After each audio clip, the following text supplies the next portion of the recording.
Manga One Piece Chapter 1081 yang konon kabarnya akan berjudul Kapten Kapal ke-10 Kuzan langsung melanjutkan cerita dari ending chapter sebelumnya setelah Monkey D. Garp memporak-porandakan tengah kota Beehive Island menggunakan tinju galaksi impact-nya. Begitu Garp mendarat dengan selamat, giliran kapal perang miliknya yang mendarat dengan smooth berkat bantuan Prince Cruz yang menggunakan kekuatan tanah liatnya untuk menangkap jatuhnya kapal dari langit. Kapal milik Monkey D. Garp pun mendarat dengan mulus tepat di belakang Garp yang sedang berdiri di depan tubuh para bajak laut yang bergelimpangan di tanah. Koby yang merasa sudah aman terlihat berlari menghampiri Garp diikuti oleh Hibari yang berlari di belakangnya. Namun sesuatu yang buruk terjadi kepada Hibari. Tiba-tiba tubuh Hibari berubah menjadi es batu dan nyaris hancur berkeping-keping jika Koby tidak segera menangkapnya sebelum jatuh membentur tanah. Ternyata itu adalah ulahnya Aokiji. Tanpa merasa sungkan sedikit pun, Aokiji muncul di depan Monkey D. Garp yang merupakan mantan mentornya saat masih berseragam angkatan laut dulu. Di depan Monkey D. Garp, Aokiji alias Kuzan langsung menyapanya dengan sindiran satir yang cukup nyelekit. Dia bilang, apakah Garp akan tega membunuh mantan murid kesayangannya demi menyelamatkan murid kesayangannya yang baru.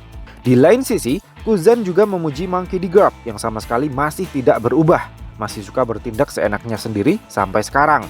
Namun gara-gara teladan yang tidak baik dari mantan gurunya itu pula lah, Kuzan akhirnya ikut-ikutan bertindak seenaknya dengan memilih untuk bergabung dengan kelompok bajak laut Blackbeard. Garp sendiri terlihat santai saja mendengar sapaan akrab dari mantan muridnya itu. Baginya, dulu ya dulu, sekarang ya sekarang. Setelahnya kita bisa melihat sebuah adegan flashback yang memperlihatkan bagaimana ceritanya Kuzan bisa bergabung dengan kelompok bajak laut Kurohige.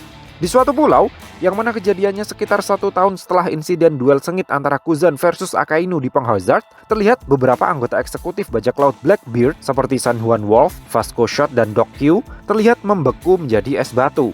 Kurohige dan beberapa pasukan utamanya kemudian datang ke pulau tersebut lalu memasuki sebuah bar di mana Kuzan terlihat sedang duduk santai di meja bartender.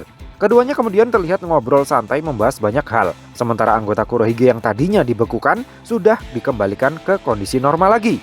Dalam kesempatan tersebut, Kurohige sempat bertanya kepada Kuzan terkait seseorang dengan luka bakar karena menurut informasi yang dia dengar, orang tersebut mungkin memiliki Red Poneglyph keempat. Dengan santainya sambil menunjukkan bekas luka bakar di dadanya, Kuzan mengatakan kalau orang yang mereka cari itu mungkin adalah dirinya. Vasco Shot terlihat sangat shock mendengarnya. Namun Laffite kemudian mengatakan kalau orang dengan luka bakar itu konon katanya menaiki kapal berwarna hitam dan dia bisa menciptakan pusaran air raksasa untuk menenggelamkan kapal-kapal musuh yang menyerangnya di laut. Shiliu kemudian menyimpulkan kalau orang dengan luka bakar itu kemungkinan besar bekerja untuk pemerintah dunia. Menurutnya hal itu masuk akal karena dengan menyimpan salah satu dari keempat Red Poneglyph maka tidak akan ada satu kelompok bajak laut pun yang akan bisa menemukan One Piece. Mendengar pernyataan tersebut, entah dia benar-benar tidak tahu atau hanya pura-pura polos saja, Kuzan mengatakan kalau satu-satunya memori tentang Poneglyph yang dia ingat hanyalah yang ada di Ohara. Jika memang ada yang berwarna merah di sana, tentu dia akan mengingatnya. Di saat Kuzan sedang bercerita kepada member bajak laut Kurohige yang lain, Laffite berbisik kepada Kurohige agar kaptennya itu menghabisi Kuzan dan mengambil alih kekuatan buah iblisnya. Kuzan yang mendengar bisik-bisik tetangga itu tersulut emosinya dan langsung menyerang semua orang dengan kekuatan esnya. Beberapa anggota utama kelompok bajak laut Kurohige yang ada di dalam bar terlihat membeku terkena serangan dadakan dari Kuzan tersebut. Sementara San Juan Wolf yang berada di luar bar terlihat masih dengan santainya melanjutkan kegiatan makannya. Dengan ekspresi yang terlihat sangat ketakutan, Kurohige kemudian memilih untuk meminta maaf kepada Kuzan atas kelancangan Laffite, lalu menawari Kuzan untuk bergabung dengan kelompok bajak lautnya. Diterimanya tawaran Kurohige oleh Kuzan ini pun kemudian menutup rangkaian cerita flashback tentang awal mula hubungan Kuzan dengan Kurohige. Adegan kemudian kembali ke masa sekarang di mana Kuzan sudah siap uji nyali menghadapi Monkey D. Garp. Dengan menggunakan teknik Ice Ball, teknik yang dulu juga pernah dia gunakan untuk menyerang Shirohige saat memulai perang besar Marineford, Kuzan menyerang Monkey D. Garp. Namun Garp bisa menghancurkan dinding es yang membekukan tubuhnya itu dengan begitu mudah.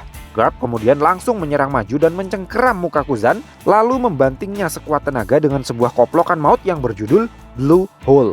Sambil menggeprek tubuh Kuzan sekuat tenaga, Garp bilang mereka yang menyerang dengan ragu-ragu adalah orang lemah. Lubang yang cukup besar dan sangat dalam pun tercipta akibat tekniknya Garp itu, dan tubuh Kuzan terlihat jatuh ke dalam dasar lubang tersebut dalam posisi kepala di bawah. Belum tahu pasti bagaimana nasib Kuzan, adegan kemudian berpindah ke Winner Island untuk melihat kelanjutan bentrokan maut antara Kurohige versus Trafalgar Law. Di sini kita bisa melihat Polar Tang, kapal utamanya kelompok bajak laut Hati, tenggelam dalam kondisi nyaris hancur berkeping-keping. Sementara Trafalgar Law terlihat tepar tak berdaya dengan kondisi topinya yang sudah terlepas, yang menandakan kalau dia sudah tidak bisa melakukan perlawanan lagi. Dengan wajah berlumuran darah, Kurohige terlihat menimbang-nimbang tentang apa yang akan dia lakukan kepada buah iblisnya Trafalgar Law. Kurohige terlihat bingung dan mengajak diskusi beberapa member yang lain terkait mau dia pakai sendiri atau mau dia jual ke pasar gelap buah iblisnya Trafalgar Law itu. Nah, seperti yang Gar bilang tadi, ragu-ragu adalah sifat orang lemah. Kurohige akhirnya kehilangan kesempatan emas untuk merampas kekuatan buah iblis OP-OP Nomi dari tubuh Trafalgar Law setelah Beppo datang mengintersepnya. Melihat kaptennya sudah terkapar tak berdaya, Beppo yang sebenarnya juga sudah tepar teringat dengan sebuah pil khusus yang pernah Chopper berikan kepadanya saat di Wano Kuni. Tanpa ragu lagi, Beppo langsung menelan pil tersebut yang sepertinya adalah Rumble Ball yang biasanya Chopper gunakan untuk mengaktifkan mode monster poinnya. Setelah menelan Rumble Ball dari Chopper, Beppo tiba-tiba bisa berubah ke mode sulongnya meskipun tidak sedang dalam kondisi bulan purnama. Dengan kekuatan monsternya itu, Beppo langsung menyerang kelompok Kurohige sebelum si jenggot hitam berhasil mengambil alih kekuatan buah iblis milik kaptennya. Beppo lalu mengambil tubuh Trafalgar Law yang terluka parah untuk kemudian membawanya kabur dengan cara berenang sekuat tenaga menjauhi daratan Winner Island. Sang narator kemudian menyebutkan bahwa di Winner Island, di New World, bajak laut Trafalgar Law dan kelompok bajak laut Hatinya telah kalah. Chapter kemudian ditutup dengan informasi bahwa minggu depan manga One Piece akan libur lagi karena adanya Golden Week di Jepang. So, piye menurutmu Cah? Terima kasih sudah mampir ke channel kami. Jangan lupa like, share, dan subscribe jika menurut kalian video-video kami cukup menarik untuk ditonton. Sampai ketemu lagi dalam video kami yang berikutnya, and matur nuwun.